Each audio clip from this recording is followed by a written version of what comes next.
the seemingly impossible. Had a really tacky tour. I'm not signing on the dotted line. My mistake. Conspiracy. It always meant that he describes $1 million a year as a distraction. You know what? I'm not going to commit to And you work your battle. I walked into an ambush tonight. Watch more sport, kids. Hello and welcome to the 2014 season finale of the Backpage Live. So much on offer for you this evening, including our champs of the year, the best moments and some of the scandal. And here to sit through it all, as ever, Kelli Underwood and Adam Spencer. Welcome to you both. Good evening. And Robert Craddock and Mark Bosnich. Good evening. How are you, Tony? Very well. Lovely to be among old friends for the last show of the year.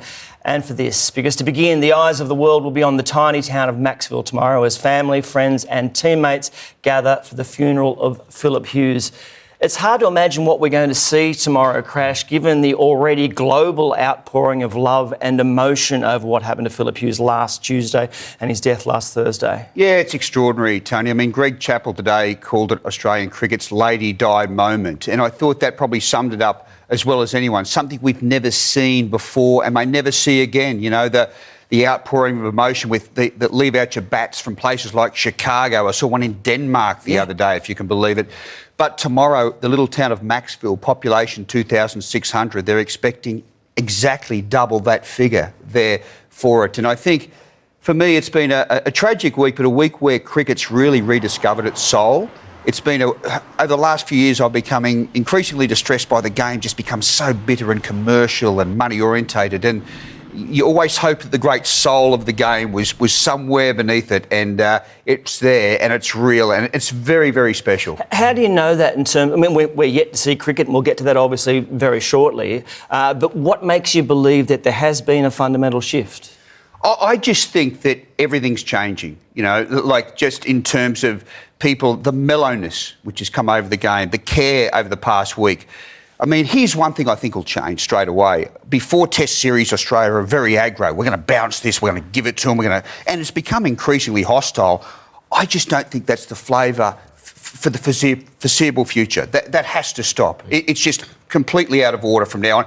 And they would know that. It's not in the mood of the time. So even before you bowl a ball, Tony, I think the attitude is more mellow. And that's a good thing for the game. One thing it has highlighted, I think, over the last 7 days is that sport is a community and sport is about coming together. And what stood out is the way that other codes have reacted, particularly over the last weekend. Bozzy, your sport gets a bad rap in the press, and fans certainly sometimes get a bad rap in the press. But the way that the A-League, that 63rd minute of applause was Thank you very much, absolute class, and it was such a simple but such a powerful message. It was, and a lot of kudos must go to David Gallop and David Mason, his assistant, sorted this out, and it meant a lot to so many people. And you're seeing pictures here of rugby, and you're seeing Mila Jedinak with his Crystal Palace. Old Trafford put their bats out as well. Emirates Stadium, golf for Arsenal. And I think it's just important, and I think it was for everybody, to show their true colours. And I was personally very proud of all the supporters in the A-League, especially with the minute silence, because, you know, normally you get maybe one or two sort of idiots or hecklers, but it was absolutely pristine what they did, and congratulations to everybody. That is what's been amazing to be watching. There's tragic, horrible circumstances, but the way it's reverberated and the breadth that it's taken on, other sports, other countries who, no disrespect, never would have heard of Phillip Hughes before this incident and the way they've related to it, and little things like the digital nature. Harry Styles from One Direction tweets about it, and 30 million people around the world are suddenly brought in. Yeah. Elton John dedicates a song before one of a concert. Just the universality of it has been... And the power of social media as well. I mean, to think that a father in the western suburbs of Sydney started the Put Out Your Bats campaign, and it spread not across Australia but globally, it just highlights there's a lot of negatives. Google Australia having it as their logo. Yeah, a lot of negatives about social media, but that highlights the power of social media. Absolutely does. Look, and I want to get to the practicalities of what's happening in the game, but let's go back to Phillip Hughes just for a moment. Can you get your head around, you talk about the breadth and depth of the emotion and the global nature of it. Can you get your head around, I mean, we can say it's because Phillip Hughes deserves it. He's obviously a terrific person, the way he's affected people directly that he knows and loves, and just the outpouring emotion has been amazing. But do you kind of understand why it's become so huge? Well, everyone was just paralysed in shock, and you're right, it came as such a jolt, not to just cricket followers or people that followed sport. And I've put a lot of thought into this into the last few days, Crash, as to why it affected so many people. I think there's a number of reasons, probably his story. We all grow up as kids with dreams, and he had that and he followed it all the way through and he never, ever gave up. And the other one is that I think sport is an escapism, and to think that you could be killed playing the sport that you love. And I think we look at sports people, men and women, and think they're superheroes and that they're invincible and that they're not like us. We see them in our lounge rooms every night, and that's the reason why we relate. And also I think there are other layers, like he's a cute kid. He spoke well, he was dropped 4 times and never complained once. I know blokes who asked him, even in moments of privacy, mate, you must be filthy. Oh, mate, you just get on with it, don't you? And other little cute aspects. When I was watching the Fox Sports tape of him the other night, it's funny, it was reacquainting ourselves with the highlights of his game. I thought there's some little trimmings he had which were he and he alone. No 2 shots he played were ever alike. Yes. And his mum is Italian, and I reckon he batted like an Italian. You know, as in sort of, bellissimo, you know what I mean? He had a little flourish at the end of his thing. You know, he was all wrists, all hands and all movement like an Italian would be. And it was just, there was no one else quite like him. And I think that was part of his charm. Can we just talk quickly about the Australian captain then, Michael Clarke, because he looked haunted, almost destroyed, doing what he had to do as a leader over this past week. But, gee, he did it with an amazing grace and he was incredibly inspirational. Yep. And, Tony, we'd know about a quarter of it. They say behind closed doors he was extraordinary to the Hughes family in their moments of deepest distress.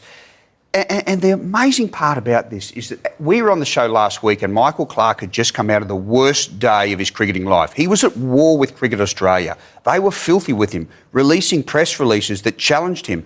Suddenly, Michael is back in the fold. He has completely redefined himself out of this, and Australia has wrapped their arms around him because one of the things he was brave enough to do was put his bleeding heart on the table. That takes a big man to say, I'm vulnerable, I'm exposed, and I'm shaken here. So I think you can't give him enough credit. Yeah, captain, my captain. I can remember a few years ago when Clarke came back to Australia and his relationship collapsed, and he went back to New Zealand and scored one of the scratchiest, ugliest centuries you'll ever see in your life. He was on naught for 38 balls, and he scraped down this 100, walked into the press conference and started the press conference with, I want to dedicate that century to Lara Bingle and her family. They've had a horrible week, and I can only, I'm thinking about what they're feeling at the moment. I don't blame you guys in the press, it's your job. I just thought, what an amazing guy. And I have only ever been impressed with Michael Clarke, and in the last few days, I can't see how he hasn't stamped himself to everyone as just a person of the highest quality. Yeah, I really hope he's around, obviously, to play that first test. Now, that has changed, as you would expect. It's not being played on this Thursday. The first test will be in Adelaide. You can see the dates there, Crash. So Adelaide Oval, again, that's incredibly significant, given that's where Phillip Hughes has been playing since 2012, from December 9. Then, of course, the second test goes back to the Gabba on December 17, slotting in before the traditional Boxing Day test. It's the only one that hasn't been changed. This has been an amazing, somebody called it the Rubik's Cube. They have, because the ongoing effect, a ripple effect of every movement is phenomenal. Well, put it this way, it normally takes 1 year to put a cricket schedule in place. You couldn't believe, that little pristine group of dates is a result of arguing and some people getting angry with others, but giving ground and know they must give ground. Yep. India were happy to scrap a test at one stage and Australia said, no, we want to play all 4. England were dirty about moving a one-day game, but, everyone's made sacrifices. It's a great job by Cricket Australia just to get that. I got it wrong, Tone, at the start. I thought they should have initially played the first test. Then I saw Michael Clarke and I realised they were just nowhere near it mentally or physically. Kel, guys are having trouble eating, and sleeping, just the fundamental functions of life. Indeed, that's the thing. The dates are there. The players, again, that's the question mark. James Sutherland from Cricket Australia said today it was totally up to each player to decide whether they were right to play. As Ryan Harris indicated also today, that remains a tough decision. Yeah, I guess tomorrow's the day. We're obviously, thinking about, and it's all in the front of our minds, but, back of our minds, I guess Tuesday's there, and we've got to do what we can, I guess, to try and prepare for that. I feel good that I've been out today, which is good.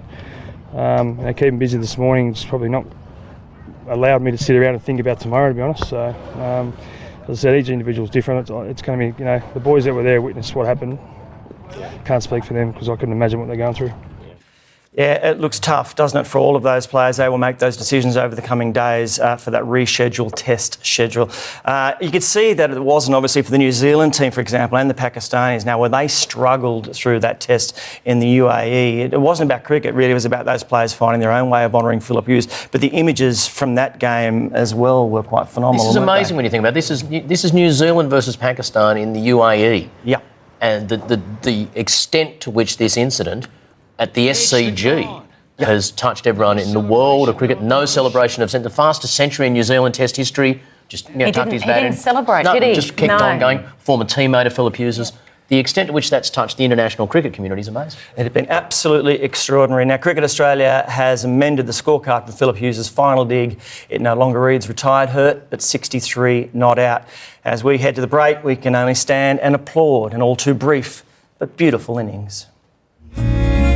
Well, of course, thoughts and best wishes from all over the sporting world have been sent to Australian cricket. New Zealand players, as soon as they got to the ground this morning, putting their bats out. Words cannot express the loss we all feel as a team right now. Apart from when he was home on the farm with his beloved cattle, Hughesy was at his happiest playing cricket for his country with his mates. Things were always put into perspective when Hughesy said, "Where else would you rather be, boys, but playing cricket for your country?"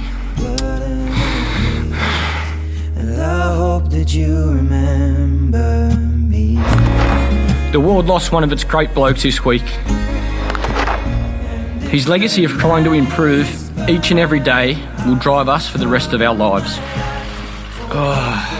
We're going to miss that cheeky grin and that twinkle in his eye. He epitomised what the baggy green is about and what it means to us all.